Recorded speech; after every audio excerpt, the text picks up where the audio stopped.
Hello everyone, my name is Suman Dua and I'm a registered migration agent at Nationwide Migration and Education. We make weekly videos regarding Australian migration, and if you are interested in this topic, you may want to subscribe to our channel.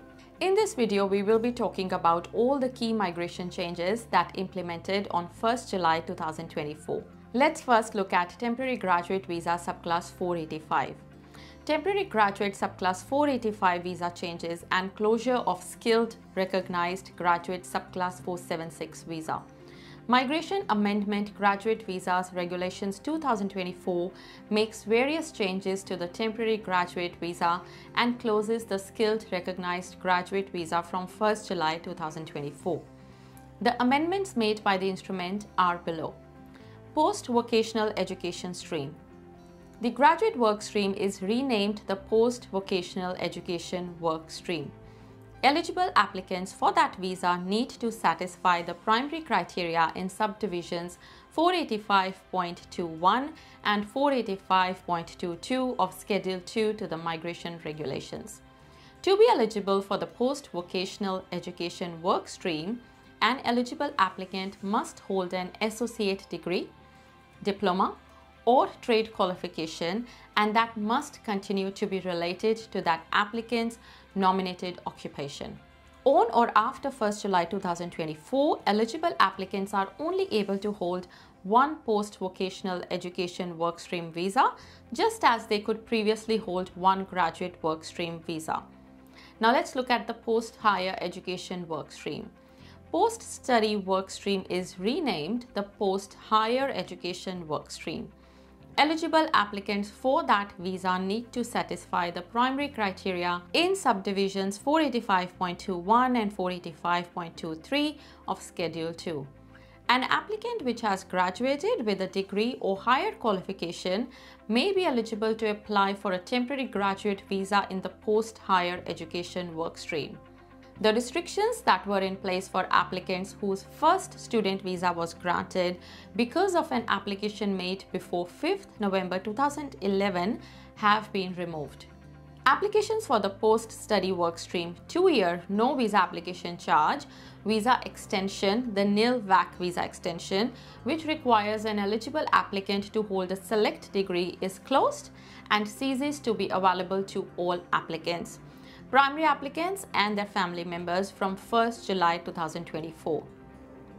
Eligible post-higher education workstream visa holders, the first visa, are only able to apply for a second visa in that stream.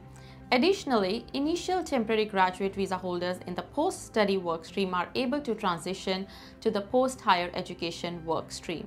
The maximum eligible age for the subclass 485 temporary graduate visa in the post-vocational education workstream or the post-higher education workstream is reduced to 35 years of age and under at the time of application.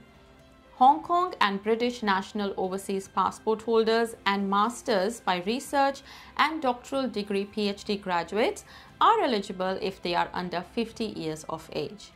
The replacement stream is closed to all applicants from 1st of July 2024.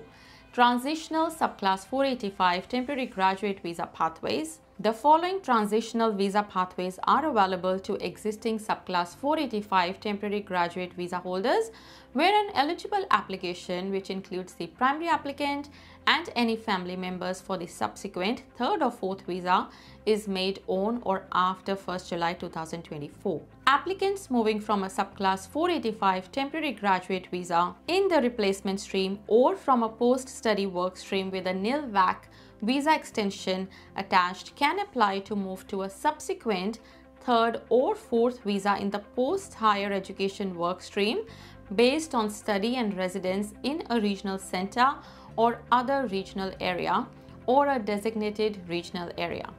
The Skilled Recognized Graduate Subclass 476 visa is closed to all applicants, primary applicants and their family members from 1st July 2024. The legislative instrument LIN 16/016 has expanded from 1st July 2024 to also prevent temporary graduate, maritime crew and visitor visa holders from applying for a student visa while onshore in Australia. Specifically, these are visa subclasses: subclass 485, subclass 600, subclass 601, subclass 602, subclass 651, subclass 988. This is in addition to the visas already on the instrument from which it is not possible to make a valid student application, which are subclass 403, which is the temporary work international relations, domestic worker, diplomatic or consular stream, subclass 426, domestic worker temporary, subclass 771, transit, subclass 995, diplomatic temporary, primary visa holders only. Student visa applicants with a genuine intention to pursue studies in Australia can apply outside Australia. Those who meet the criteria will be granted a student visa. Students entering Australia on visa subclass 500 will no longer be eligible for the free translating service. This change was made by the government as part of the budget 2024-25 and reflects the intent of the FTS to support people settling permanently in Australia in their participation in employment and community engagement. The temporary skilled migration income threshold has also increased from $70,000 to $73,150. This increase is in line with the 4.5% increase to the average weekly ordinary times earning figure of November 2023, which was released publicly in March 2023. The increase applies to applications for nominations lodged on or after 1st of July 2024.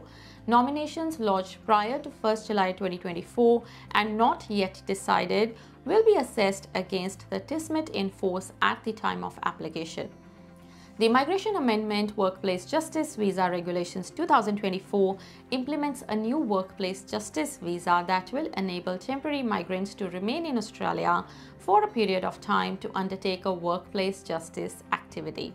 This visa uses the subclass 408 temporary activity visa stream. The Workforce Justice Visa will be implemented as a pilot program, and the visa will generally be granted for a period of 6 and up to 12 months. The visa is only available to temporary migrants who have certification regarding their workplace exploitation matter from a participating government entity or accredited non-government party. Holder of a WJV will be able to work while they hold the visa, and members of the family unit may also apply for a workplace justice visa. The visa application charge for the workplace justice visa is nil. Now let's look at the visa conditions 8107, 8607 and 8608. The Migration Amendment Work-Related Visa Conditions Regulations 2024 amend the Migration Regulations 1994 to provide increased mobility to the temporary work subclass 457 visa holders, temporary skills shortage subclass 482 visa holders, and employer-sponsored regional subclass 494 visa holders. The instrument provides current and future holders of these visas a maximum period of 180 consecutive days, an increase from the previous 60 or 90 days, in which they may cease to work in accordance with the normal visa requirements to enable them to seek an alternative sponsoring employer or depart Australia. Any periods where the visa holder ceased employment prior to 1st July 2024 does not count towards the 180 consecutive days. During this period, a visa holder may work while they pursue the alternative sponsorship arrangements, including for alternative employers and in occupations other than that for which their visa was granted. The visa holder can also choose not to work during this period. Under the instrument, the proposed total period of time in which a visa holder may cease to work during their visa validity period must not exceed 365 days after the commencement of the instrument. Any periods where the visa holder ceased employment prior to 1st July 2024 does not count towards the maximum 365 days. From 1st July 2024, the Skills Assessing Authority for Personal Care Assistant and for Nursing Support Worker under the FNQ DAMA is changing from Wet Assess to NMAC. The change applies to new skills assessment requests made on or after 1st July 2024. Skills assessments lodged with Wet Assess prior to 1st July will continue to be recognized. Let's look at the prospective partner and partner visa changes. Migration Amendment Family Violence Provisions for Partner Visa Applicants Regulations 2024 consists of amendments in 3 substantive parts, which include amendments relating to existing or intended partners, amendments relating to prospective partners, and amendments to update language relating to family violence. So the instrument makes the following amendments. Part 1.